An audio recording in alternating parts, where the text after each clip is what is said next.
राज्य हैं जहां इस देश की 1/3 इकोनॉमी है। 5 ही राज्य है जहां 1/3 अर्थव्यवस्था है। कौन कौन है? केरल, तमिलनाडु, आंध्र प्रदेश, तेलंगाना और कर्नाटक। इन 5 राज्यों में 1/3 देश का अर्थव्यवस्था है। जब देश आजाद हुआ तो बिहार की स्थिति भी कमोबेश इन्हीं 5 राज्यों के बराबर ही थी। आज ये राज्य इतने आगे कैसे हो गए? तो मैं आपको बता रहा हूं एक चीज जो इन 5 राज्यों में कॉमन है। भाषा अलग अलग बोली जाती है, अलग अलग दलों का शासन है, अलग अलग भांति भांति के लोग हैं, वहां पर भी भ्रष्टाचार है। बिहार से कम नहीं है, यहां से ज्यादा भ्रष्टाचार है। वहां पर भी जातिवाद है, वहां पर भी इसी देश का संविधान है।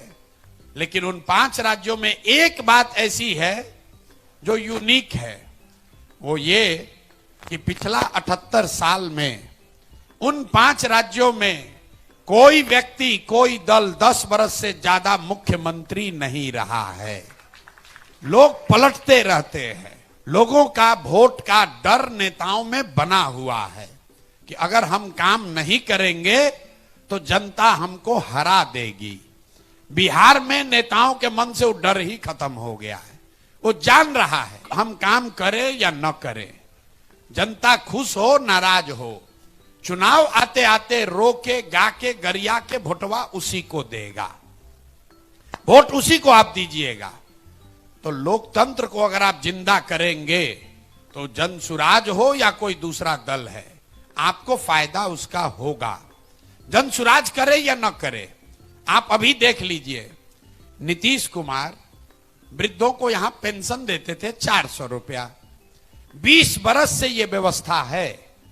उस दौरान तेजस्वी यादव जी भी यहां पर सरकार में आए। वो 400 रुपया का पेंशन बढ़ के 410 रुपया नहीं हुआ। लेकिन आज क्यों नहीं हुआ? क्योंकि नीतीश बाबू को मालूम है कि जब चुनाव होगा तो चाहे जनता कितना भी नाराज हो जाए, हम जाकर हमको खाली कहना है कि भाई देखो लालू का राज नहीं आना चाहिए, सब लोग फिर वोट दे देगा। वैसे ही हालत मुसलमानों का है। लालू जी को पता है पेंशन मिले न मिले, मुसलमानों को जाकर कहेंगे कि भाई हमको वोट नहीं दोगे, भाजपा वाला आ जाएगा, तो ये लोग फिर जाके वोट देगा। वही नीतीश कुमार आज 400 का पेंशन आपको 1100 दे रहे हैं। अभी जनसुराज जीता नहीं है, जनसुराज ने कुछ नहीं किया। ये जनता का ताकत है, क्योंकि नेता जो वहां बैठा हुआ है उसको ये डर है कि अगर हम नहीं करेंगे तो कुछ लोग भी अगर निकल गए तो हमारी गद्दी, हमारी कुर्सी चली जाएगी।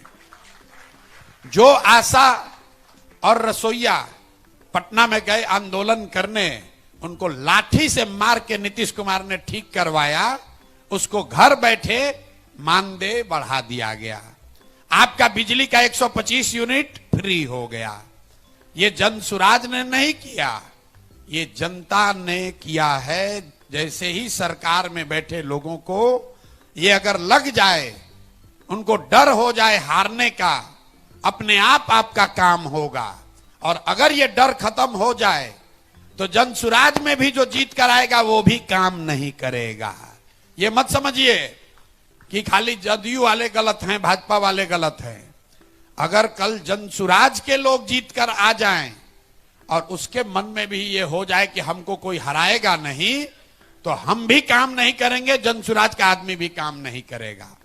तो इस पूरे अभियान के मूल में जो बात है कि लोकतंत्र को बिहार में जिंदा किया जाए। यहां 30 बरस से लोकतंत्र मर गया है। वोट होता है लेकिन राजनीतिक बंधुआ मजदूरी है। लालू के डर से मोदी, नीतीश और मोदी के डर से लालू। आप देख लीजिए सब समाज का हालत, मुसलमानों की हालत इस राज्य में दलितों के बाद सबसे ज्यादा खराब है। आपसे ज्यादा मुसलमान जानता है, लेकिन फिर भी वो जाके लालू जी को वोट देगा। क्यों देगा? क्योंकि वो बेचारा डर के मारे भाजपा को दे नहीं सकता है, तो जाके लालू जी को फिर वोट देगा। इसी तरीके से हिंदुओं का एक बड़ा वर्ग है जो बहुत कष्ट में है, लेकिन जब वोट की बात आती है तो जाति की बात नहीं है, वोट की बात आती है तो कहता है कितनो खराब है।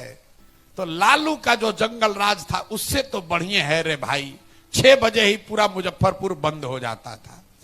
तो सारे शिकायतों के बावजूद आप जाकर फिर उसी नीतीश कुमार, उसी मोदी को, उसी एनडीए को वोट देंगे जिससे कि आप इतना प्रताड़ित हैं। तो जन सुराज आपको वो एक विकल्प दे रहा है। अच्छा है, खराब है, आपको पसंद है, नहीं है, वो आपका आकलन का विषय है। आप उसको देखिए, जांचिए, परखिए, ठीक लगे तो जुड़िए, न ठीक लगे तो जिसके साथ है उसके साथ रहिए।